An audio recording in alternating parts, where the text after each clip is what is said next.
My first paying gig was, well, I got to go back to the church again. There was a lady that was getting ready to get married, and she asked me, she says, I'm looking for a trumpeter to play little fanfares or processional before, as we walk in. And I remember I had been playing trumpet voluntary. Bum, bum, bum, bum, bum, bum, bum, bum, bum. It's in a weird key, too. It was an E, which I hate. Then that's just for you to know that E is a hard key for me. And all the trumpet players are laughing. It's an easy key for me. But I feel guilty in saying this, but I lied to her because I'd never played any gig for anybody anywhere. But I do want to be put on record to let you know that I practiced like crazy for it. Well, I found an organist, and I practiced like crazy. And part two is I want everybody to know that I negotiated a really good price. I got $200 for that wedding. Yeah, yeah. And so I need everybody to know that if you want me, you got to pay.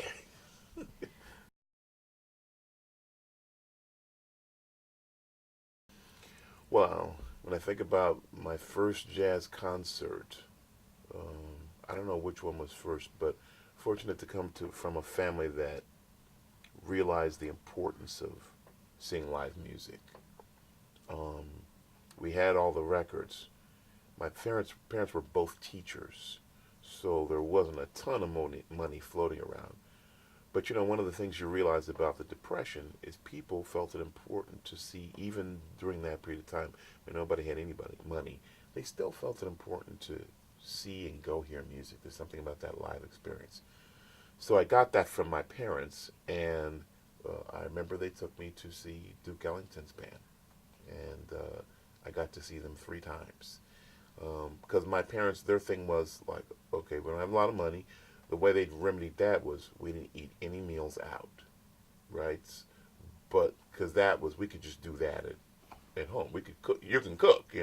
My mother always told me you can buy beans. She told me, say, have beans, have rice, and some potatoes, and you cool. You can get through your week with that. And I want you to know I've used that many times.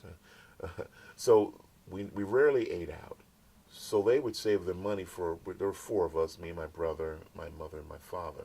There were 4 of us. So that's, back then, I don't know what tickets were. Maybe they were $15, $20. And that was worth saving for. So here I sit, and I see Cootie Williams walk out on stage. And it blows my mind. The next week, she's taking me to see, my mom took me to see Ella Fitzgerald. But there's a pre-concert. They play a set.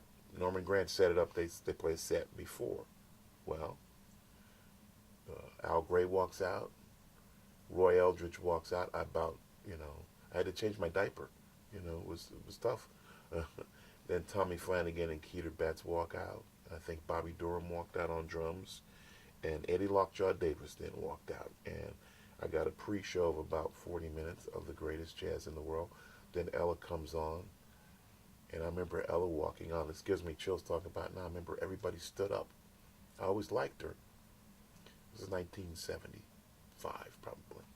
I always liked her, but I realized the respect and the effect that musicians have on people. They stood up because they're like, you're a part of my life. Like every day, I'm playing your music to help me get through my day. So I got to stand. I don't know you personally, but I got to stand up for you because thank you. This is before she sang, but thank you for giving me this gift and helping carry me. You see how music, you find out how important it is for people. And I think it's important for all us as artists to realize 2 things: the importance that we can, the impact that we can have on people. But we also need to realize the ticket price that they're paying, and we need to be respectful of that and realize that they need a good show when they put down that kind of capital.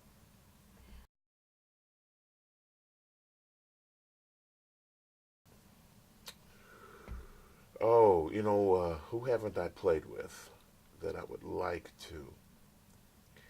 You know, I have to be honest, that's a hard question for me because, and see, I'm in therapy again, once again. Because you could say somebody and then somebody would go, you're not worthy. I really feel that. It's like every time I've gotten a call um, from anybody, I get joyful, but then I go, is this going to be cool? Like, is this? I think it's the artist in us that there's always this insecurity, and so I'd rather not go on record for saying that.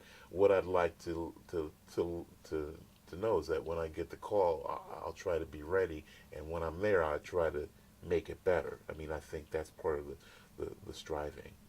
Now you make me very nervous. I'm about to tear up here.